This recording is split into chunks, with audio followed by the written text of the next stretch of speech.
आवारा नदी छलके वो खुल के सनसनाती सनन सनन और वो है जीन सा खामोशियों की एक तरंग ये तरंग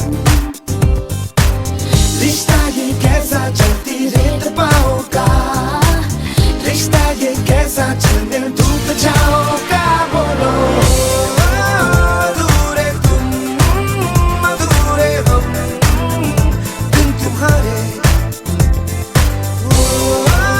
अधूरे तुम अधूरे हम बिन तुम्हारे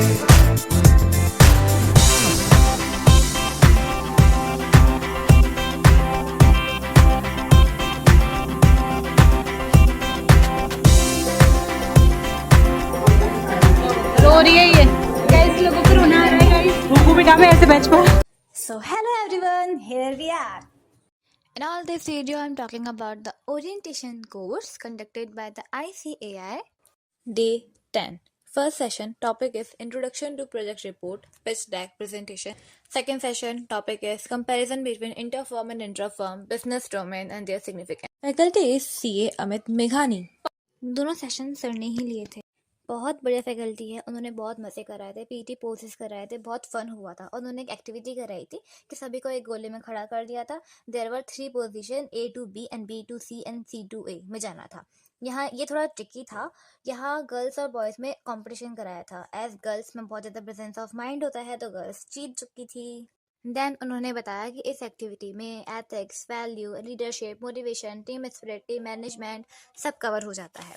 एंड देन उन्होंने अपनी लव स्टोरी सुनाई, लाइफ की जर्नी सुनाई जो तुम्हें एवरेज बॉलीवुड स्टोरीज में मिलेगी। देन उन्होंने एक एक्टिविटी कराई। एक्टिविटी में ये था, 2 गर्ल्स है और जो सर है वो हायर मैनेजमेंट में है। एक गर्ल HR है और दूसरी गर्ल नॉर्मली एम्प्लॉय है। टॉप मैनेजमेंट के ऑर्डर पे HR को उस गर्ल को अपॉइंट करना है, रिटेन करना है on job. But there was a task, दूसरी गर्ल जो एम्प्लॉय है वो उसे रिजेक्ट करेगी। तो HR ने तो बहुत सारे ऑफर दिए लेकिन जो गर्ल थी वो मनाही करती गई। तो यहाँ पे टास्क ये था, सभी लोगों को ऑफर सोचने हैं अपने माइंड में ताकि जो गर्ल है वो मना ना कर पाए जॉब से। एंड देन सर ने एक और एक्टिविटी कराई। सभी को 4 कार्ड्स दिए on WhatsApp, blue, green, orange and gold. सभी को उनमें से एक कार्ड को चूज करना है जिसमें वो कंफर्टेबल है, रिलेटेबल है। एंड देन उस कार्ड में से 4 या 5 लाइन एक पेज पे लिखनी है। उसके नीचे अपना ब्रीफ बायो लिखना है। उसके नीचे यूनिक कैरेक्टरिस्टिक्स लिखनी है जो दूसरे लोगों में ना हो, यूनिकनेस तुम में होनी चाहिए वो। एंड देन तुम्हें इन तीनों चीज़ों को रिकॉर्ड करना है, वीडियो बनानी है और सर को दिखाना है। तो सर किसी किसी का ही देख पाए थे। This was the activity. And then sir ने बताया कि tell me about yourself and why should I hire you. ऐसे इंटरव्यू क्वेश्चन होते हैं तो उसका किस तरीके से आंसर करना चाहिए। This is the end of the day 10. Day 11. First session topic is Adaptability and Flexibility. Faculty CA Devash Gupta. As a topic sir ने अडेप्टेबिलिटी एंड फ्लेक्सिबिलिटी के बारे में बताया। एनवायरनमेंट में चेंजेस होते हैं तो उसके लिए अडेप्टेबिलिटी और फ्लेक्सिबिलिटी का रोल इंपॉर्टेंट होता है। देन सर ने एक्टिविटी कराई। यहाँ पे 7 ऑब्जेक्टिव क्वेश्चन होंगे। ABC चूज़ करना पड़ेगा। जो स्टूडेंट्स ज़्यादा A चूज़ करेंगे वो रिजिड होंगे, जो स्टूडेंट्स ज़्यादा B चूज़ करेंगे वो मॉडरेट, और जो ज़्यादा C चूज़ करेंगे वो वेरी फ्लेक्सिबल और वेरी अडेप्टेबल होंगे। देन सर ने एक एक्टिविटी कराई। उस एक्टिविटी के लिए सर ने 2 टीम में डिवाइड किया, टीम A और टीम B। दोनों टीमों में 3-3 मेंबर थे। फिर टीम A को 10 कामों की लिस्ट दी। टीम A में से किसी एक को उसको याद करना है, फिर एक को याद करके दूसरे को बताना है, फिर दूसरे को तीसरे को बताना है। जो थर्ड वन होगा वो पूरी क्लास के आगे उस लिस्ट को बोलेगा बिना देखे।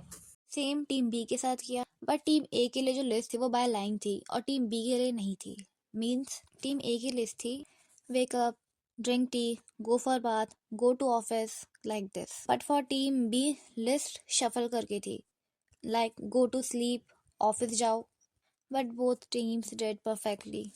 देन सर ने एक एक्टिविटी कराई, एक एक्ट शो कराया। 2 स्टूडेंट्स को बुलाया, वो डायरेक्टर होंगे, और 5-6 स्टूडेंट्स को बुलाया, वो एम्प्लॉय होंगे कंपनी के।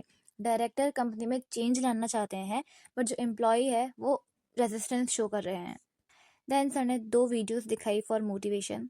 This is the end of the first session. Moving on second session.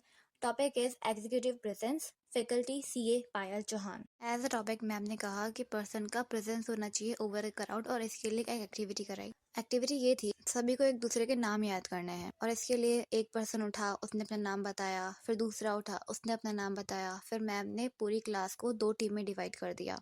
तो एक्टिविटी ये थी, टीम ए को लाइन से खड़ा होना है, फर्स्ट पर्सन अपना नाम बताया, सेकंड पर्सन अपने नाम के साथ साथ आगे वाले का नाम बताएगा, थर्ड पर्सन 1 का 2 का और खुद का नाम बताएगा। तो इस तरीके से ये एक्टिविटी चलेगी। और अगर चैन टूट गई, मीन अगर कोई स्टूडेंट नाम भूल गया तो वो टीम हार जाएगी। तो टीम ए तो जीत गई और टीम बी हार गई और मैं टीम बी में ही थी। देन मैम ने एक और गेम खिलाया। तो गेम ऐसा था कि सबसे पहले एक पेज निकालना है और फिर सभी स्टूडेंट्स को अपनी आंखें बंद कर देनी है। मैम कुछ इंस्ट्रक्शंस देगी, उसको फॉलो करना है और उसी तरीके से पेज को किसी शेप में फ्रेम करना था। तो this was the fun game. One more, एक और गेम खिलाया, सभी स्टूडेंट्स को राउंड में खड़ा कर दिया और गेम ऐसा था कि काउंटिंग करनी है सबको, लेकिन अल्टरनेटिव में, यानी हिंदी इंग्लिश। 1 2 3 4 5 ऐसे। और जिसने गलत बोला वो आउट हो जाएगा, वो बाहर निकल जाएगा। तो एक जना जीत गया था, उसका नाम जतिन है। So that's the end of the second session. Moving on, day 12। Topic is testing of verbal skills, faculty CA अखिल सोंक्या। दोनों ही सेशन में सर ही थे। तो फर्स्ट सर ने आर्टिकलशिप के बारे में बताया, फिर CA के लिए अवेलेबल डोमेन्स के बारे में बताया ऑन स्टूडेंट्स डिमांड। फिर उन्होंने अपने टॉपिक के ऊपर लेक्चर दिया। वर्बल स्किल्स पे, उस लैंग्वेज में बात करो जो सामने वाले को समझ आए और उसके इंटरेस्ट पे टैप करो, तभी वो तुम्हारी बात सुनेगा। और वर्बल स्किल्स के साथ साथ नॉन वर्बल स्किल्स भी उतनी ही इंपॉर्टेंट है। अगर कोई ऐसी सिचुएशन है जहाँ पे 3 लोग हैं और 2 लोग अपने में बात कर रहे हैं और तीसरे को इग्नोर कर रहे हैं, मतलब उसको लेफ्ट आउट फील करा रहे हैं, तो जो तीसरा वाला इंसान है वो उन दोनों से कोई बात नहीं करेगा। तो मीन्स सर ने नेटवर्किंग के ऊपर बात की थी, वर्बल स्किल्स के ऊपर बात की थी। That's all lecture.